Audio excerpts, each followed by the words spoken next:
오늘부터 이제 로마서를 우리가 한번 살펴보면서 은혜를 나누려고 합니다.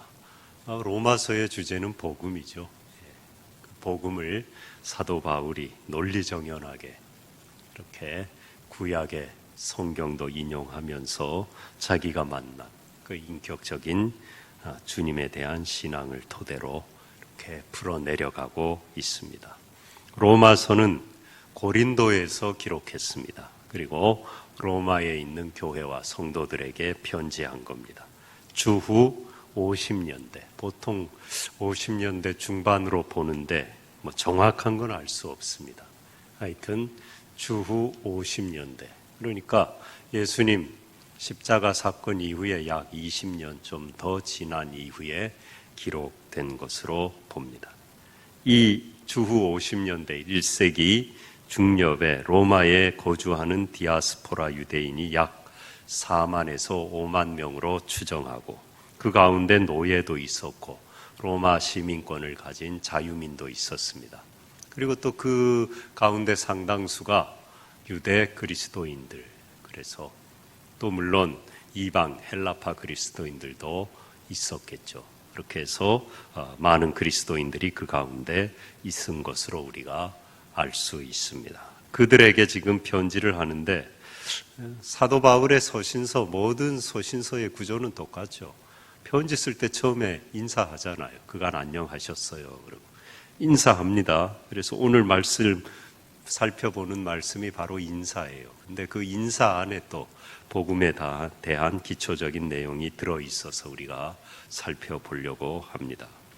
그리고 1장부터 인사가 끝나고 그 후부터 11장까지는 복음에 대한 변증입니다. 십자가의 사건이 어떻게 복음인지를 설명하는 가운데 가장 큰 주제는 이신칭의, 이신득의라고도 하는 믿음으로 구원받는다. 율법으로 구원받지 못한다. 오직 믿음으로 구원받는다. 그게 핵심 내용입니다. 그거를 여러 가지로 설명하고 있고 우리가 그걸 이제 계속 살펴볼 것입니다. 그리고 12장부터 16장까지는 그 복음의 능력을 가지고 어떻게 그리스도인답게 믿음으로 구원받은 자답게 살 것이냐 하는 실제적인 삶에 대한 권면이 나오고 있습니다.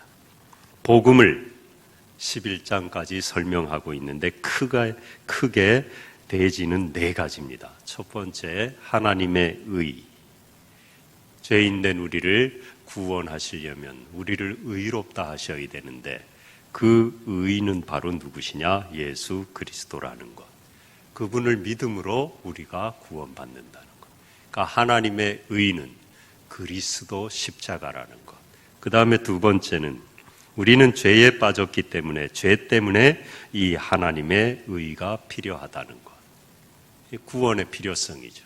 그런데 병 때문에 물질적인 어떤 축복을 좀 받아보려고 인간관계가 꼬여서 교회 가면 일단 마음이 평안하고 또 이득이 걸리지 않은 믿음의 공동체니까 편안하게 관계도 맺을 수 있고, 그래서 좀 정붙이고 이 외롭고 각박한 세상에 그래도 믿을 만한 사람들과 관계를 맺고 살아보려고, 그런 육체적인 이 삶의 현실적인 필요에 의해서 구원이 요청되는 게 아니라, 그것도 있겠지만 가장 근본적으로는 죄 때문에, 우리의 죄 때문에 우리는 구원받아야 되는 구원의 필요성, 그러므로 하나님의 의가 필요한 것, 그게 복음의 출처라는 거예요. 두 번째, 그걸 얘기하는 거고, 세 번째, 그러면은 이렇게 죄 때문에 구원이 필요한데 어떻게 구원받느냐?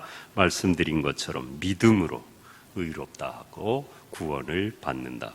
그리고 더 나아가서 그럼 하나님의 의는 무엇이냐? 믿음으로 의롭다함을 받고 구원받는데 그 의가 뭐냐? 그걸 율법과 비교해서 또 우리가 살펴보게 되고, 마지막 네 번째로는 12장부터 나오는 것처럼 의로운 자, 구원받은 자, 하나님의 성도의 삶은 무엇이냐? 어떻게 살아야 되느냐? 그러니까 여러분이 아마 시험 많이 쳐보신 분은 아마 벌써 낌새를 채셨을 거예요. 이 네 가지 가운데 한 번도 빠지지 않고 계속 나온 단어가 있어요. 뭐예요? 예? 그냥 무작대기로 찍으세요, 이럴 때는. 의, 하나님의 의, 하나님의 의, 믿음으로 의롭다, 의로운 자의 삶. 핵심이 의에 있는 겁니다. 이걸 이제 살펴볼 것입니다. 오늘 첫 시간인데 편지 서두에 안부와 인사를 묻는 동시에 사도 바울이 많은 서신서에 나오는 고백이죠. 1절에 예수 그리스도의 종 바울은 자기의 신분을 종으로 또 하나님의 종이라고 하는 데도 있어요. 그런데 여기는 예수 그리스도의 종 바울은 그렇게 자기의 정체성을 분명하게 밝히고 있습니다. 7절에는 또 성도로 부르심을 받은 모든 자에게, 사도 바울도 사도로 부르심을 받고 종으로 부름 받았지만 또한 하나님의 자녀로 성도로 부르심을 받은 거죠. 그게 다 포함되죠. 사도로만 부름 받은 게 아니잖아요. 그 이전에 먼저 하나님의 자녀로 성도로 부르심을 받고 사명 감당하라고 이방의 사도로 하나님이 또 그를 부르신 겁니다. 그렇게 우리가 부름을 받았는데 그 까닭이 뭐냐? 두 번째 줄에 복음을 위하여. 그냥 부름 받았다는 게 아니라는 겁니다. 복음을 위하여 하나님이 우리를 성도로, 사도로, 종으로 부르셨다는 거예요. 부르심이 영어로 콜링이잖아요. 근데 이 콜링은 불렀다는 뜻도 있지만 동시에 소명이란 뜻이 있잖아요. 이 영어 콜링에는. 그러니까 부르심 자체가 이미 곧바로 소명이라는 것입니다. 이건 하나라는 거예요. 부르심은 받았는데 아직 소명을 모르겠습니다. 그분은 제대로 부르심을 받은 게 맞는지 점검해 봐야 됩니다. 소명을 가졌다는 건 물어볼 필요도 없어요. 부르심을 받은 거예요. 부르심을 받지 않고 소명을 받을 수가 없어요. 사명을. 십자가를 위해, 주의 나라를 위해 내가 어떻게 살겠다 하는 이 사명, 소명은 부르심을 받아야만 따라오는 거예요. 그런데 반대로 부르심은 받은 것 같은데 아직 소명을 모르겠어요. 내 사명이 뭔지를 모르겠어요 하는 분은요, 부르심을 안 받은 것일 수도 있어요. 왜? 콜링은 한짝이기 때문이에요. 콜링, 부르심이 이미 사명이에요. 정말 주님을 인격적으로 만나잖아요. 목숨을 내대게 돼 있습니다. 여러분 정말 큰 은혜를 받아봐요. 1만 달란트 빚을 탕감 받아봐요. 눈빛이 달라집니다. 그 다음부터 사는 모습이 뭐 가다가 좀 변할 수는 있을지 몰라도 당장은요 목숨을 내대는 겁니다. 10,000달란트 빚을 탕감 받았는데 무서울 게 뭐가 있으며 아까울 게 뭐가 있습니까? 목숨을 내대는 거예요. 바로 소명으로 이어지는 거예요. 그러므로 부르심을 받은 것은 복음을 위하여 택정함을 입은 소명이라는 거예요. 하나님은 우리를 찾아오십니다. 기독교는 계시의 종교입니다. 하나님이 먼저 우리를 부르셨습니다. 우리는 아직 하나님을 알지도 못했는데 하나님이 창세전에 나를 택하고 구원하시고 소명 주시려고 복음을 위하여 살게 하시려고 부르셨다는 이 정체성, 이게 정말 중요한 거거든요. 그래서 사도 바울은 자기의 정체성을 밝히고 있는데 이게 남 가르치려고 그러는 게 아니라 자기의 고백인 겁니다. 이렇게 목숨 내대고 그 무수한 고난을 감수하며 복음의 증인으로 살아온 까닭이, 예수 믿는 사람들 잡아 죽이는 일에 앞장섰던 죄인 중의 괴수와 같은 자를 예수 그리스도를 광인으로 취급하고 그를 따르는 그리스도인 무리들을 다 미친 사람들 취급하고 잡아 죽이는 일에 앞장섰던 자기를 하나님이 택하셔서 구원하시고 그 복음을 전하는 사도로 삼아 주셨다는 것, 그것만 생각하면은요 가만히 있을 수가 없는 거죠. 그러니까 이 편지에도 늘 그 얘기를 하는 겁니다. 나는 그런 자다. 내가 주님을 만났다. 내가 하나님이 날 부르셔서 이와 같은 소명을 주셨다. 이따가 또 나오지만 나는 이걸 감당하지 못할 자다. 그렇게 하나님의 은혜 앞에 엎드리는 것입니다. 이게 그냥 이빨은 말로 형식적으로 편지 서두에 쓴 게 아니에요. 정말 자기의 전 존재를 진액을 짜내듯이 기름을 짜내듯이 짜내서 고백하는 아름다운 고백인 것입니다. 그리스도의 종 바울 사도로 부르심을 받아. 여러분, 우리는 주님 앞에 나올 때마다요, 이 예배 자리에 앉을 때도요, 가끔 잊어버릴 때가 있죠. 저도 설교단에 설 때 정신없이 설 때도 있죠. 그러나 늘 기억해야 됩니다. 여기는 내가 앉을 수 없는 자리, 여기는 내가 도저히 서 있을 수, 벼락을 맞아도 할 말이 없는 자리인데 하나님이 나를 택하여 불러 여기에 앉혀주셨다. 그게 예배예요, 여러분. 그 마음을 갖고 나와야 돼요. 그게 하나님이 기뻐 받는 예배인 것입니다. 그 고백인 거예요. 사도 바울의 고백입니다. 어떤 사람이 한 현자에게 성도란 어떤 사람인가요? 물었더니 성도는 엄숙한 경건의 모습을 하고 친근한 미소도 동정의 눈물도 없는 사람이요, 그러더라는 겁니다.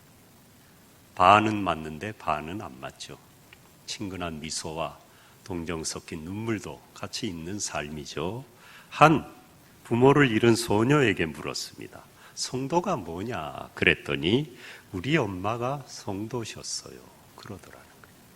자애로운 미소를 가지고 때로 야단도 치지만 길이길이 참고 자기를 위하여 희생했던 그 따뜻한 엄마의 사랑 가운데 성도의 모습을 이 어린 소녀가 본 거죠.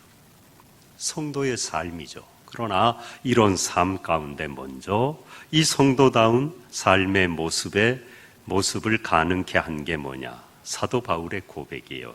하나님이 나를 불렀다. 나는 그 부르심을 감당할 수 없는 자다.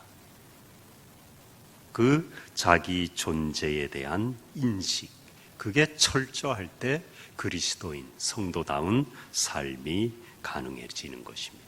우리가 신앙생활 하다 보면 이 순서가 바뀔 때가 많아요. 그래서 로마서를 계속 읽어야 돼요. 공부하고 묵상하고 기도해요. 자꾸 돌아가야 돼요. 복음으로, 은혜로. 이걸 자꾸 잊어버려요, 우리는. 잊어버리는 존재이기 때문에. 잊어버려요. 제가 한 설교는 돌아서서 나갈 때 다 잃어버리시길 바랍니다. 그래야 다음에 또 설교하죠, 제가. 하여튼 여기 나가기만 하면 새까맣게 잊어버리시기 바랍니다. 저 웃기죠? 기껏 설교했잖아요. 솔직히 축도 끝나고 여기 나가면 다 잊어버려요. 설교 제목도 생각이 안 나요. 그런 지가 오래됐어요, 제가. 좀 이해해 주세요. 여러분 마찬가지예요. 다 괜찮아요. 은혜 받으면 돼요. 뭐 굳이 기억 안 해도 돼요. 그러나 중요한 건 순서는 바뀌면 안 돼요. 하나님의 은혜, 복음이 먼저예요. 그리고 나서 그걸 기억하고 날마다 감격하고 눈물 짓고 그럴 때 성도의 삶은 자연히 따라오라는 거예요. 이걸 잊어버린 상황에서 십자가 복음은 이제 냉랭하고 맹숭맹숭하고 별로 은혜 감격도 안 되고 신앙생활 오래 하다 보니 뭐 직분 받고 하다 보니 그냥 그거는 뭐 어떻게 된 건지 그냥 장롱에 처박아 놓은 것처럼 처박아 놓고 열심히 봉사하고 이런 것만 자꾸 창념하다 보면 안 되잖아요, 여러분. 되던가요? 안 됩니다. 복음을 붙들어야 되는 것입니다. 그러면은 성도의 삶은 따라오라는 거예요. 정체성. 이게 아주 중요한 거예요. 예수 그리스도의 종 바울은 여기다 여러분의 이름을 넣어서 시시때때로 하나님, 저는 종입니다. 저는 죄인입니다. 고백하십시오. 그게 은혜로운 신앙 생활인 것입니다. 이렇게 자기 정체성이 확고한 다음에 하나님은 그 정체성만 자부심을 갖고 살으라고 부른 게 아니잖아요. 부르심은 바로 곧 소명이라 그랬잖아요.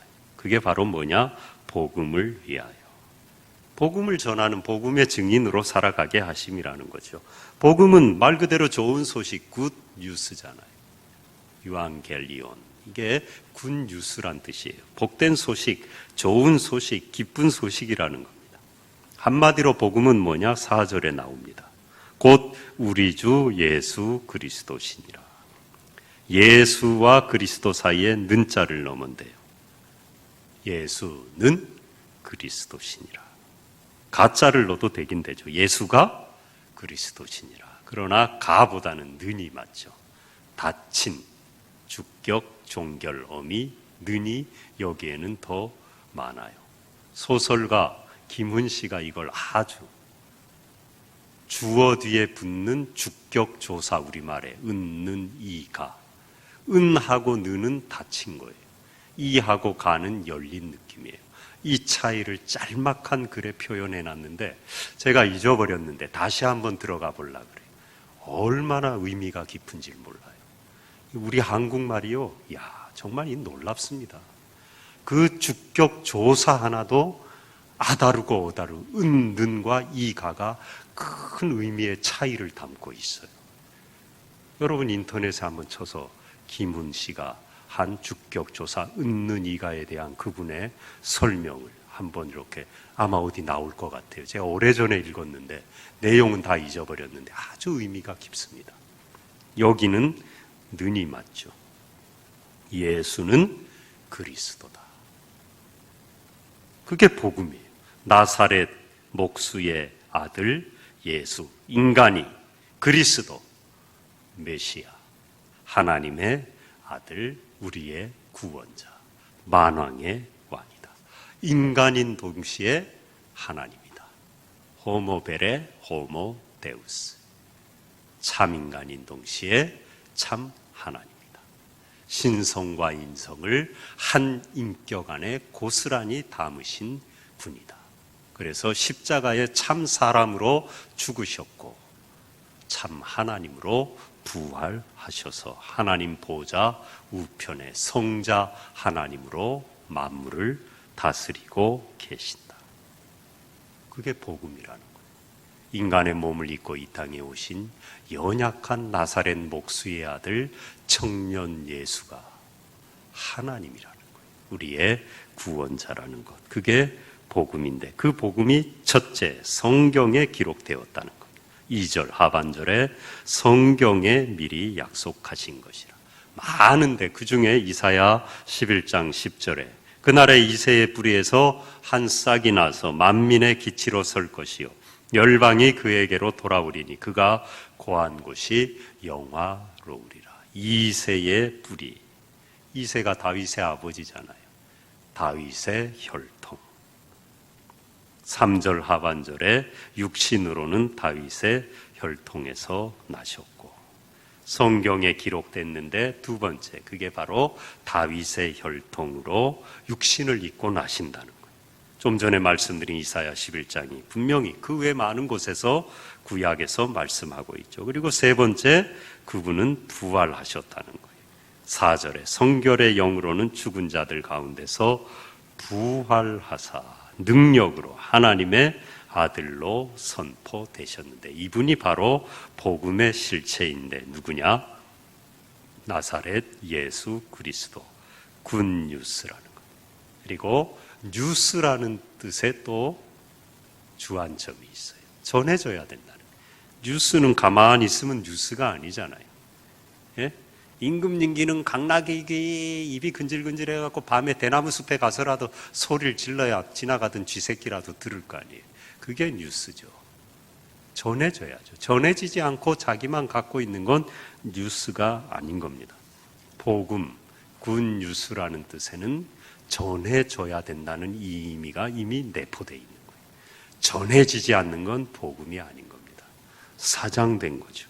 이사야 52장 7절에 좋은 소식을 전하며 평화를 공포하며 복된 좋은 소식을 가져오며 구원을 공포하며 시온을 향하여 이르기를 내 하나님이 통치하신다 하는 자의 산을 넘는 발이 어찌 그리 아름다운가. 좋은 소식을 전하며 공포하며 전한다는 거예요. 그 발이 아름답다는 거예요. 복되다는 겁니다. 전해야 됩니다. 그리스도는 복음의 장설자가 아니고 복음 자체이십니다. 복음 자체예요. 예수님을 전하는 거예요. 그러려면은 예수님이 우리를 부르셨다는 십자가의 피 흘림으로 우리를 구원하고 자녀 삼고 소명 주셨다는 이 정체성, 자기 인식이 분명해야 돼요. 그게 제일 중요한 겁니다. 그게 신앙의 가장 굳건한 토대인 것입니다. 이 토대를 잃어버리면 안 돼요. 사상 누각이 되는 겁니다. 교회는 그래서 어떻게 하든지 날마다 복음을 얘기하는 겁니다. 은혜와 십자가를 얘기하고 예수님 얘기하는 거예요. 진료도 할 수 없어요. 이 토대가 흔들리면 전부 다 무너지게 돼 있어요. 가장 중요한 거예요. 그래서 그걸 붙들어야 되는 거예요. 이 복음을 위하여 부르심을 받았잖아요. 성도, 사도라는 정체성을 가졌잖아요. 여기서 이제 우리가 조금 더 생각해 봐야 될 게 있습니다. 이게 까딱하면 어떻게 됩니까? 특권의식이 됩니다. 까딱하면. 내가 믿음 더 좋다는 내 믿음을 주장하는 근거가 돼. 그러기 시작하면은 믿음이 굳어지고 화석화되어 가는 거예요. 말랑말랑하고 따뜻한 살아 숨쉬는 생명력이 굳어져 가는 것입니다. 화석화된 신앙이 되어 가는 거죠. 이것이 특권의식이 되지 않고 끝까지 따뜻한 처음과 같은 소명의식, 그 감동 속에 신앙생활 하려면은 5절 사도 바울이 모든 서신서에서 끊임없이 계속 강조하고 말하고 있는 은혜입니다. 그로 말미암아 우리가 은혜와 사도의 직분을 받아. 사도의 직분 받았잖아요. 성도의 직분 받았잖아요. 그리스도인이라는 정체성 위에 우리가 섰잖아요. 그런데 이게 어디에서 왔느냐? 은혜로 말미암아. 그래서 은혜가 먼저 나오는 거예요. 은혜와 사도의 직분이라는 것입니다. 하나님이 작정하셨습니다. 우리를 선택하셨습니다. 부르셨습니다. 그리고 아들 예수 그리스도를 통하여 이 직분 우리에게 주신 성도와 사도에 필요한 모든 것을 십자가에서 다 이루셨어요. 그리고는 부르셨어요. 믿기만 하라는 거예요. 그러니까 은혜잖아요. 감당할 길이 없잖아요. 이걸 기억하라는 겁니다. 물론 이것은 바울의 다메섹 도상에서 주님을 만난 개인적인 경험을 근거로 합니다. 그러나 또 한편으로 구약에 나온 하나님의 선지자를 통한 약속의 예언의 말씀에 기초하고 자기가 만난 복음의 실체에 근거한 것입니다. 고린도전서 15장 9절 10절에 나는 사도 중에 가장 작은 자라 나는 하나님의 교회를 박해하였으므로 사도라 칭함 받기를 감당하지 못할 자니라.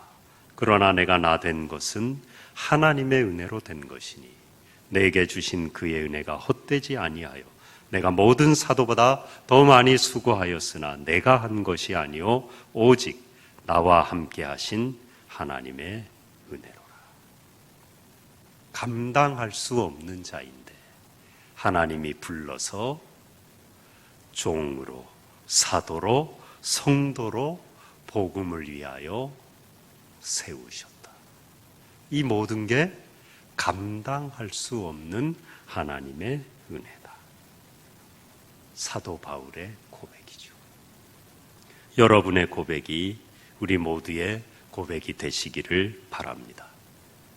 이 은혜 위에 서 있는 신앙생활이 가장 굳건하고 평화롭고 거기에 열매가 맺히는 거예요. 은혜 위에 은혜인 거예요. 은혜 위에 서 있지 않으면 은혜가 왔다가도 도망가요. 내가 은혜 위에 서 있어야 은혜가 더 그 위에 찾아옵니다. 은혜 위에 은혜인 것입니다. 은혜 위에 서 있지 않으면서 은혜를 아무리 구해봐야 도망가요. 은혜 위에 서 있으면 되는 거예요. 그러면 그 삶은 영원히 계속 하나님의 은혜가 덮는 것입니다. 인도하는 것입니다. 칼 야스퍼스 실존주의 철학자가 한계 상황을 얘기했죠.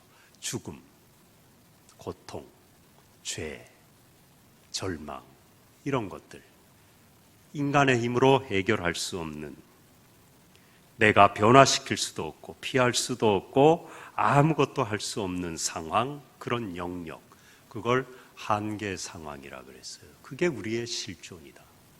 그걸 인식하고 살아가는 게 실존의 삶, 인간다운 삶이라는 겁니다. 쉽게 말해서. 그리고 그가 하나님을 믿었는지는 모르겠지만 절대자에 대한 신앙으로만 이 한계를 극복할 수 있다. 절대자에 대한 신앙이 아니고 이 한계 상황을 극복할 길이 없다는 거예요. 여러분, 이게 사도 바울의 고백이에요. 내 힘으로는 아무것도 할 수 없는데 전적으로 하나님의 은혜로 십자가 위에서 다 이루시고 나를 택정하시고 선택하시고 부르시고 사도로, 성도로, 종으로, 자녀로 삼아주셨다. 수지소망교회 성도로 삼아주셨다. 할렐루야, 할렐루야죠. 은혜 위에 서 있는 것입니다. 그리고 그 출발은 한계 상황을 인식하는 것입니다. 어떤 사람이 하나님을 믿습니까? 고통 중에서 자기의 한계 상황을 인식하고 받아들이고 그것을 절대자에게 의탁하는 사람. 그러나 그것이 이신론적인 그런 존재가 아니라 인격적인 하나님께로 나오는 길이 되는 거예요. 은혜로우신 하나님만이 우리 신앙의 참된 대상이 되는 것입니다. 그리고 이 하나님의 은혜는요, 하나님의 성품, 하나님의 성향만을 얘기하는 게 아니에요. 하나님은 은혜로운 하나님, 그 차원만이 아니라 실제적으로 아들을 주시기까지 실제적인 도움을 주시고 십자가에서 다 이루신 행위, 그게 진정한 하나님의 은혜인 것입니다. 지금도 하나님의 은혜가 우리 삶을 인도하고 역사하고 돕고 순간순간 우리를 돕고 계신 거예요. 살아 움직이는 역동성, 생명성을 가진 거예요. 은혜는 담벼락에 써놓고 은혜 써놓고 묵상하고 하나님 그려놓고 은혜로운 하나님 생각만 하고 묵상만 하는 은혜가 아니에요.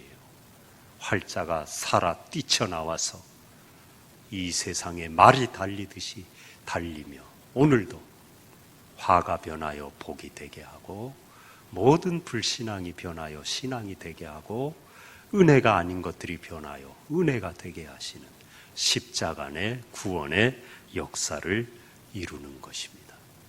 사도 바울의 고백인 것입니다. 오늘 1장 1절에서 7절까지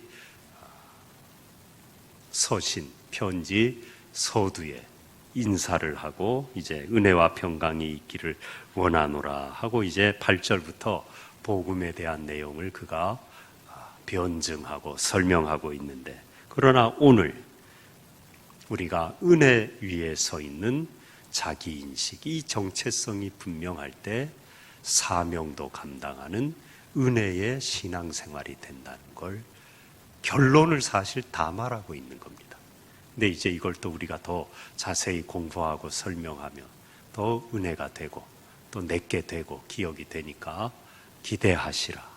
가정에서 예배 드리는 분들도 로마서를 같이 읽고 또 시편 쓰기도 바쁘시겠지만 시편도 쓰시면서 함께 다시 복음의 토대를 굳건히 놓는 여러분, 우리 교회와 가정과 여러분의 삶이, 신앙이 이 복음 위에 다시 굳건히 서는 그런 기회가 되시기를 바랍니다.